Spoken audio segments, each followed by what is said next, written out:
మనకి డబ్బులు లేకుండా ఏ పని అన్నా అవుద్దా? భోజనం తినాలంటే మన కుటుంబం గడుస్తుందా? ఏమీ పని అవ్వదు, డబ్బులు అవసరం. కానీ ధనమేరా అన్నిటికీ మూలమని ఒక ఆయన రాశాడు. అన్నిటికీ మూలమో కాదో మనకు తెలుసు, అన్నిటికీ అవసరమే. కానీ ధనం ఒక్కటే మన జీవితానికి అతి ప్రాముఖ్యము కాదు.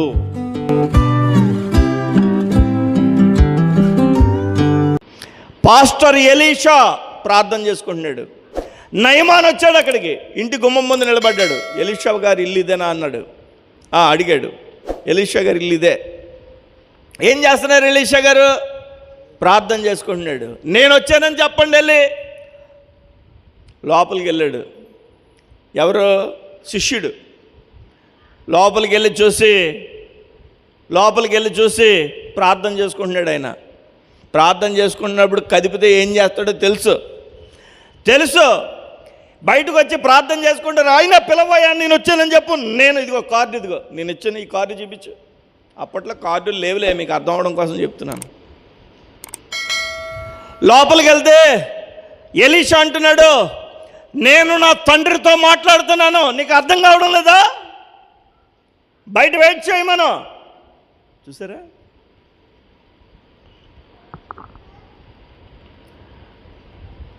దేవునికి స్తోత్రం కలుగునుగాక. వెంటనే అతను కోపం వచ్చి వెళ్ళిపోదాం అనుకుంటున్నాడు. ఏంటి, నేనే వస్తే అతను రెక్లెస్గా ఉన్నాడని. అప్పుడు కూడా ఉన్న వాళ్ళు ఉంటారు కదా, ఏమంటే ఎక్కడి వరకు ఎలాగో వచ్చాం కదా, నీ గర్వాన్ని కాసేపు పక్కన పెట్టి ఇక్కడ ఉండు, ఏం చెప్తాడో విందాం. లోపల పాస్టర్ గారు కౌరు పంపించారు ఆ శిష్యుడితోటి. ఇదిగో ఆ పక్కన యోర్ధాను నది అని ఉంది, అక్కడ 7 మార్లు మునిగి చూసుకో, స్వస్థత వచ్చేద్దంట, వెళ్ళిపోమన్నాడు అన్నాడు. ఇదేంటి, యోర్దాన్ నదిలోకి వెళ్ళి నేను మునగాల 7 మార్లు? నేను అలాగనుకోలేదు. వచ్చి ఆ కొబ్బరి నూనె సీసా ఉంటుంది కదా, ఆ కొబ్బరి నూనె సీసా ఇలాగేసి నెత్తి మీద చెయ్యట్టి బలంగా ప్రార్థన చేస్తాడేమో, తగ్గిపోద్ది అనుకున్నాను. ఇలా ఇదేంటి, ఈ మాత్రం దానికి మా దగ్గర ఉండవేంటి నదులు? ఆ నదుల దగ్గరికి వెళ్ళి మేము మొలగలేమేంటి? యోర్దాను నది ఎలా ఉంటుందంటే, బాగా నేను యోర్దాన్ నదిలోకి వెళ్ళాను. యోర్దాన్ నది ఎలా ఉంటుందంటే కాస్తంత మురుకుగా ఉంటాయి నీళ్లు. ఇలాంటి నదిలో ములగాల నేను. చేపలు ఎక్కువ ఉంటాయి. మనం ఆ నదిలోకి వెళ్ళగానే ఇంతంత చేపలు మన కాళ్ళ మధ్యలోంచి దూరేస్తాయి. మనకి ఇక్కడ వరకు వెళ్ళాను నేను, ఈ పొట్ట చుట్టూరు తిరిగేస్తాయి. చేపలు విస్తారంగా ఉంటాయి. విస్తారంగా ఉంటాయన్నమాట ఆ చేపలు. దేవునికి స్తోత్రం కలుగును గాక. హల్లెలూయా. ఈ చేపలు తిరుగుతూ ఉంటాయి. ఈ నదిలోనికి వెళ్ళి ఆ ప్రభు అయినటువంటి దేవుణ్ణి మహిమపరచడానికి అడుగులు వేస్తున్నాడు ఈ యొక్క దేవునికి స్తోత్రం. చిన్నక్క నడిపించిన దేవునికి స్తోత్రం. పైకి బరక మీద రక్క. హల్లెలూయా. గమనించాలి, యోర్దాన్ నదిలోనికి వెళ్ళి మునగమన్నాడు. మునగమంటే ఏంటి, నన్నే వెళ్ళమంటాడా అని అనుకుంటే, యోర్దాన్ నదిలోనికి మొత్తం మీద వెళ్ళాడు. ఒకసారి మునిగాడు, ఏమీ స్వస్థత రాలా. రెండోసారి మునిగాడు, స్వస్థత రాలే. ఏంట్లే వెళ్ళిపోదాం అనుకుంటే పక్కోళ్ళు అన్నారు, మునగవయ్యా, ఎలాగో వచ్చాం కదా, మునుగో. వెంటనే మునుగుతున్నాడు. 7 మార్లు మునిగి తేలేసరికి నయమాను యొక్క కుష్టి మొత్తం పరిపూర్ణంగా స్వస్థపరచబడింది. హల్లెలూయా. వెంటనే ఇంటికి వచ్చాడు. మరలా ఇంటికి వచ్చి, స్వస్థత వచ్చేసింది మీ పాస్టర్ గారికి. నేను రాజు దగ్గర నుంచి వచ్చాడు కదా, సైన్యాధిపతి వచ్చి కానుకిద్దామని బంగారాన్ని, వెండిని, ఇంకా బట్టల్ని, వాటన్నిటిని తీసిస్తుంటే ఎలీషా గారు అన్నారు, ఇందాకే నేను రాలా, ఇప్పుడు వచ్చి ప్రార్థన మానేసి వెళ్ళి అవి తీసుకోనా, వెళ్ళిపోమ్మను చెప్పాను కదా, వెళ్ళిపోమను. ఈ నయమాన్ ఈ శిష్యుడు గెహజీ, అతని పేరు, శిష్యుడి పేరేంటి, గెహజీ. మా పాస్టర్కి ఎంత చెప్పినా బుద్ధి రాదు, కానుకొద్దన్నాడు ఏంట్రా బాబిన, కానుకొద్దన్నాడు ఏంట్రా, బాగా మదం ఎక్కేసింది, పిచ్చెక్కేసింది అని చెప్పి, ఏమయ్యా అయ్యగారు కానుకిస్తానంటున్నాడండి, ఇప్పుడైనా రండి. నేను రాను, నా దేవునితో మాట్లాడుతున్నానని తెలియదా, వెళ్ళా. గెహజీ బయటికి వెళ్ళిపోయాడు. బయటికి వెళ్ళి చెప్తే, ఇదేంటయ్యా మీ పాస్టర్ ఇలా ఉన్నాడు, స్వస్థత వచ్చేసింది, సర్లే వెళ్ళిపోతానని చెప్పి వెళ్ళిపోతున్నాడు నయమాను. ఈ గెహజీలోని లోపల గొలిచెత్తుంది.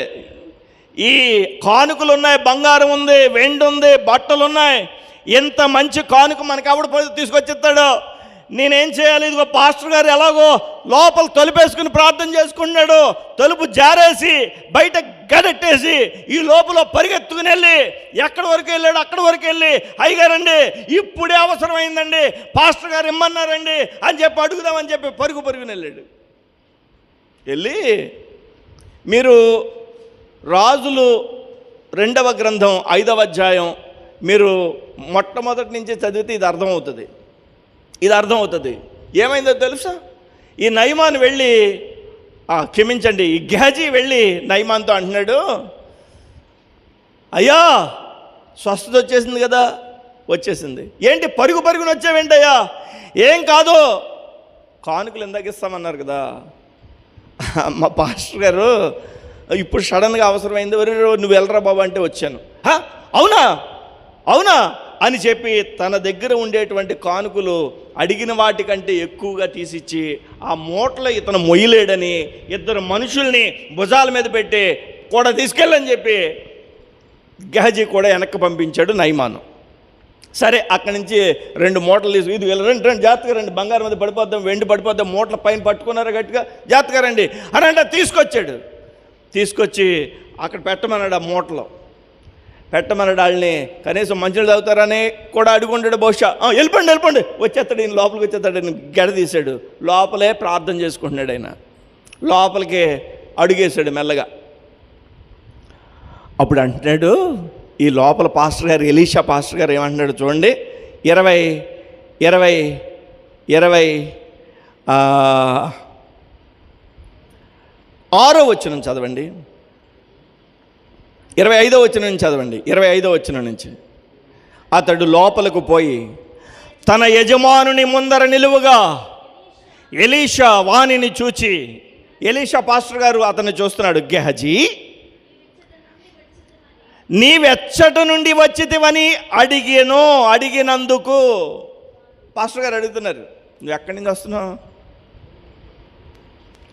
వస్తున్నావు? వాడు, నీ దాసుడనైనా నేను ఎచ్చటికి పోలేదని, నువ్వు బయటే ఉన్నాను పాస్టర్ గారు, కాకులు వస్తుండే చో అంటున్నాను, అంతే, ఇక్కడే ఉన్నాను. అంతటా ఎలీషా వానితో, ఆ మనుష్యుడు తన రథము దిగి నిన్ను ఎదుర్కొనుటకు తిరిగి వచ్చినప్పుడు నా మనస్సు నీతో కూడా రాలేదా? ద్రవ్యమును, వస్త్రములను, ఒలీవ చెట్ల తోటలను, ద్రాక్ష తోటలను, గొర్రెలను, ఎడ్లను, దాసీలను సంపాదించుకొనుటకు ఇది సమయమా? నువ్వు వెళ్ళి ఇది అడుగుతున్నావా? ఇవి వెళ్ళి తెచ్చుకున్నావా? నేను వద్దన్నాను కదా అని చెప్పి గెహజీని అడిగాడు. గెహజీకి వెంటనే కుష్ఠవ్యాధి వచ్చేసింది. నయమానికి ఏ కుష్ఠవ్యాధి అయితే ఉందో శిష్యుడైనటువంటి గెహజీకి అదే క్షణంలో కుష్ఠవ్యాధి వచ్చేసింది. 27వ వచనం చదవండి. కాబట్టి నయమానుకు కలిగిన కుష్ఠు నీకును నీ సంతతికి సర్వకాలము అంటియుండును అని చెప్పగా, వాడు మంచు వలె తెల్లనైన కుష్ఠము కలిగి ఎలీషా ఎదుటి నుండి బయటికి వెళ్ళాను. కుష్ఠవ్యాధి వచ్చేసింది. నేను అంటాను, ఇక్కడ మనకి డబ్బులు లేకుండా ఏ పని అన్నా అవుద్దా? మనం ఏమన్నా అన్నం భోజనం తినాలంటే మన కుటుంబం గడుస్తుందా? ఏమీ పని అవ్వదు, డబ్బులు అవసరం. కానీ